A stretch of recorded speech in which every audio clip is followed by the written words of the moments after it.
কাল তো তাহলে ঝাড়গ্রামের শুভেন্দু অধিকারী আসছে, কালো পতাকা রেডি তো? চলুন দেখায়। বাঙালিতে এটাই রেওয়াজ, কালচার। সহ্য করতে পারছে না আর বিরোধী দলের কেউ কাউকে, না শাসক বিরোধী দলকে, বিরোধী দল না শাসক দলকে। নোংরা একটা ব্যবস্থা। এটা কোনো ভারতবর্ষের অন্য কোনো রাজ্যে নেই। আমরাই নিয়ে এলাম। বাঙালি তো আমরা অনেক বেশি বুঝি, রাজনীতি সচেতন। তাই কালো পতাকা দেখায়, অশান্তি, গণ্ডগোল, মাঝখান থেকে অপরাধী হয় পুলিশ। আর পুলিশ কী করবে?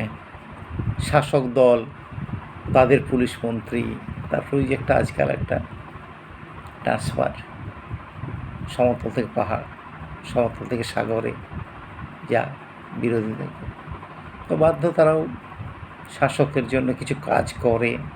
কিন্তু পশ্চিমবঙ্গে ছিল না, একটা সহনশীলতা ছিল, একটা প্রত্যেকের সাথে প্রত্যেক রাজনৈতিক একটা সম্প্রীতি ছিল, প্রত্যেকের জায়গায় সহানুভূতি দেখাতো, সম্মান জানাতো। এই সমস্ত কালো পতাকা দেখানো কালচার ছিল না। এগুলো হচ্ছে হারমাদ বাহিনীর কালচার, হারমাদ কালচার, অমানুষদের কালচার। তো তখন তৎকালীন বামফ্রন্ট সরকার কিছু এ গ্রেড হারমাদ তৈরি করেছিল।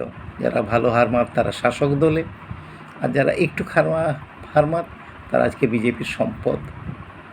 তো এই হারমাদ বিলুপ্ত না হওয়া পর্যন্ত মনে হয় কালো পতাকা বিলুপ্ত হবে না।